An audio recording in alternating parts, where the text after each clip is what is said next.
Hi everybody, it's Karen Lohop again, and this is the second half of Wallace Wattles' chapter that I shared with you yesterday.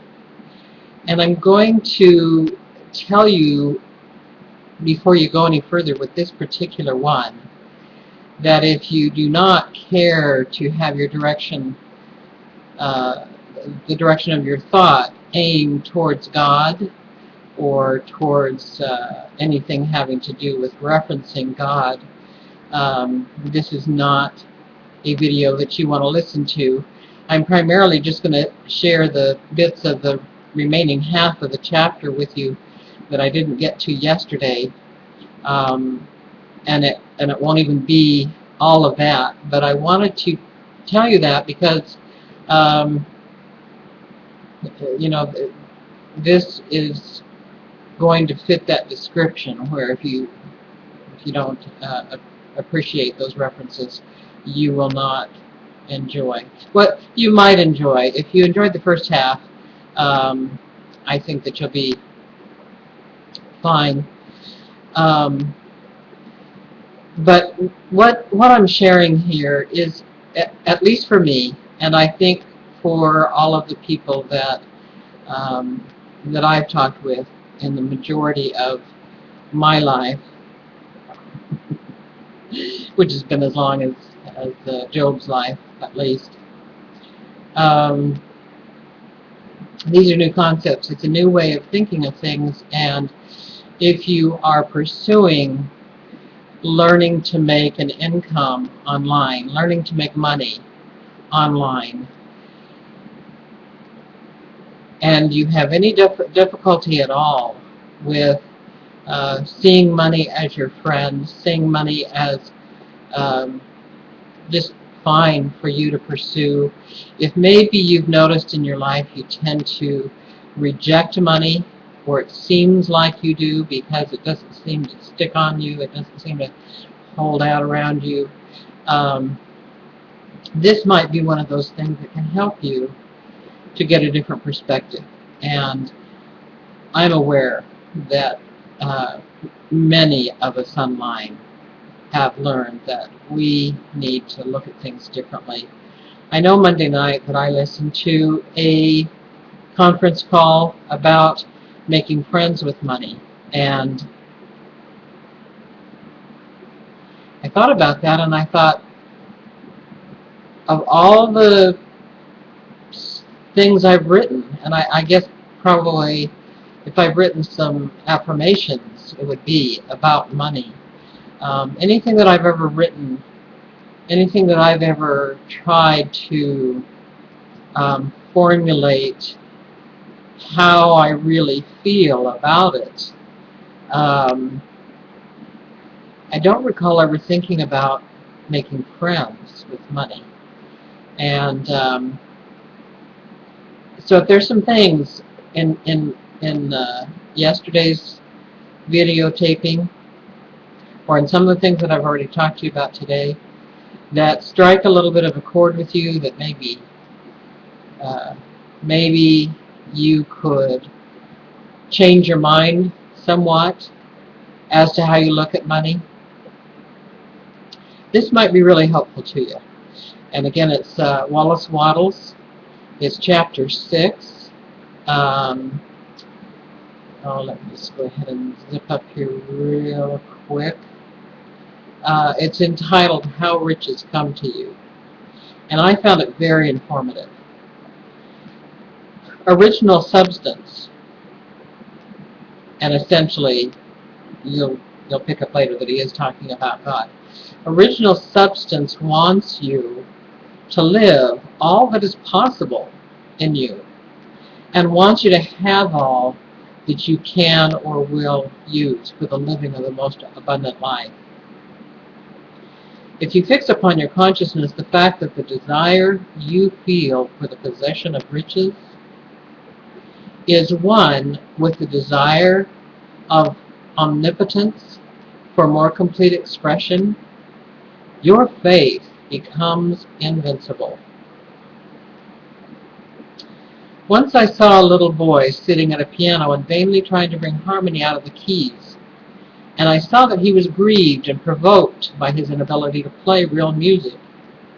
I asked him the cause of his vexation, and he answered, "I can feel the music in me, but I can't make my hands go right."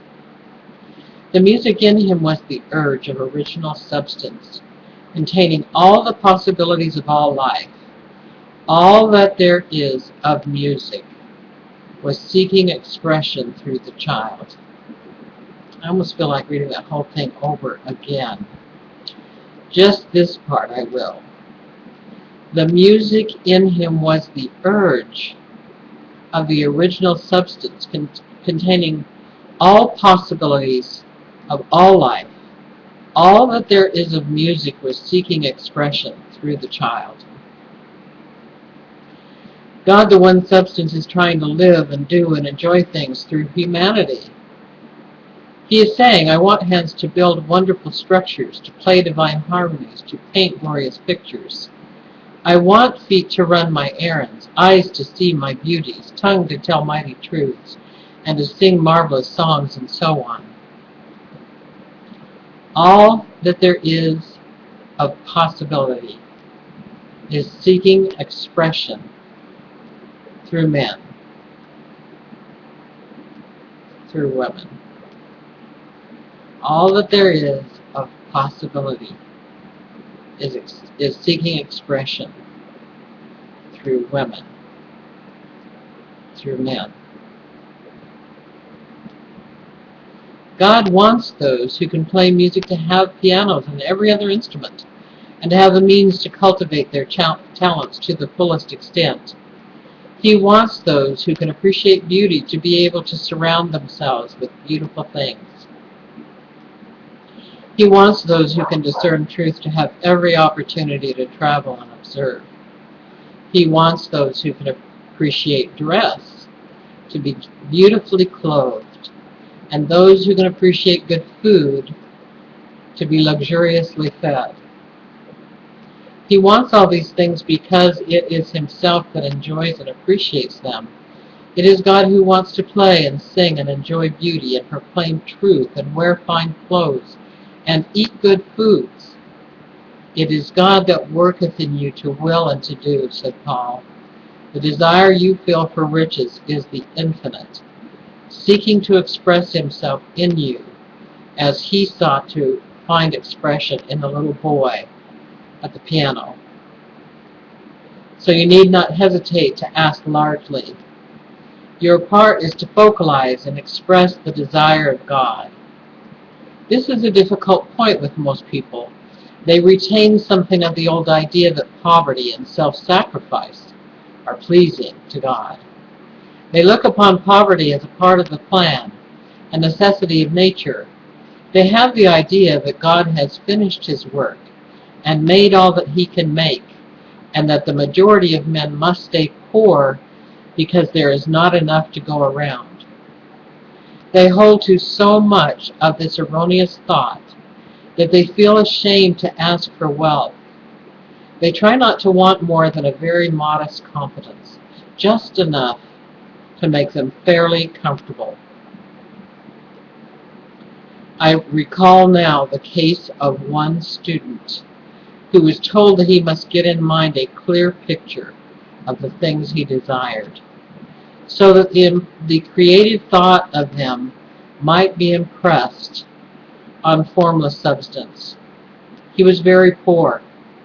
He was a very poor man, living in a rented house and having only what he earned from day to day. And he could not grasp that all wealth was his, a fact. So after thinking the matter over, he decided that he might reasonably ask for a new rug for the floor of his best room, and an anthracite coal stove to heat the house during the cold winter. Following the instructions given in this book, he obtained these things in a few months, and then it dawned upon him that he had not asked enough. He went through the house in which he lived and planned all the improvements he would like.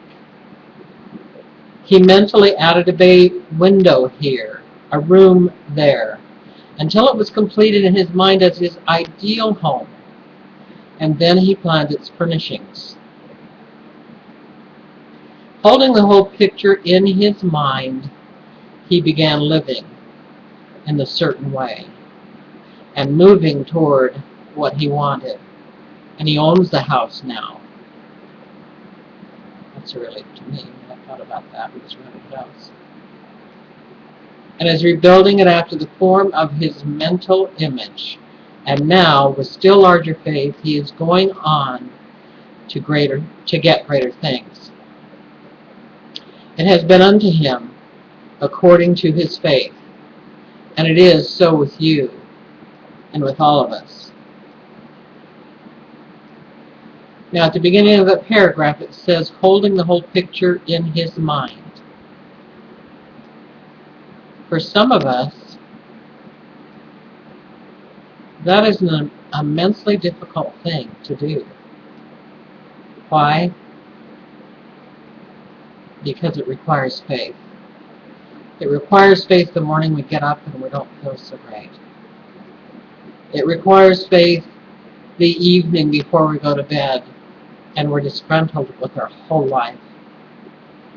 It requires faith when a friend of ours lets us know their true colors and they're not behind us after all. It requires faith to hold that whole picture in our minds until we receive what it is in actuality, in reality, and physicality. But the other part of that sentence is, after holding the whole picture in his mind, he began living in the certain way. If you are interested in this kind of material, if it's causing you to think, whoa, that's unusual, that's different, that's not what I've ever learned or studied or thought before, and you equivocate that with, and it's not been my experience before to have money the way that I choose to have it, the way that I've thought through now for my major definite purpose, an amount, and a date, and what I give in exchange, and who I am becoming. If you're finding resonance between some of these concepts and what you seek to do before you in your life, I can't encourage you enough to get Wallace Wattles' The Science of Getting Rich. It won't cost you more than to go to Google and type in The Science of Getting Rich. Pull up the top 10, sometimes I think it's in the top 15. Well, actually, The Science of Getting Rich is more than that. But I'm recommending sacred texts. And if you are acquainted with Penzu, penzu.com, put it on your journal there. If you're not, the reason that I'm suggesting it to you is because it looks like a tablet. And I put this on there and I highlight and I color things so that things stand out for me, so that I can recognize what it is when I look back. For example, this is a difficult point with most people. They retain something of the old idea that poverty and self-sacrifice are pleasing to God. All of that I have in pink, which is supposed to red. I was tired of looking at red. Because I'm aware that I have some things in there to iron out, to change out, to swap out. If you were to ask me directly, is that how I thought of God? Was that how I saw things? That He wanted me to be poor? That He wanted me to sacrifice myself? I would give a different answer. But looking at that, I realized there's some I described earlier today to someone that I was looking at something with striations, which gave me a picture of a stretched netting, and the netting had, of course, holes and places for things to slip through. And I realized that my belief system and my thought system, which are not always in tandem, but both of them carry some things that definitely need to be changed. And so that's why I shared all of this with you. Thank you.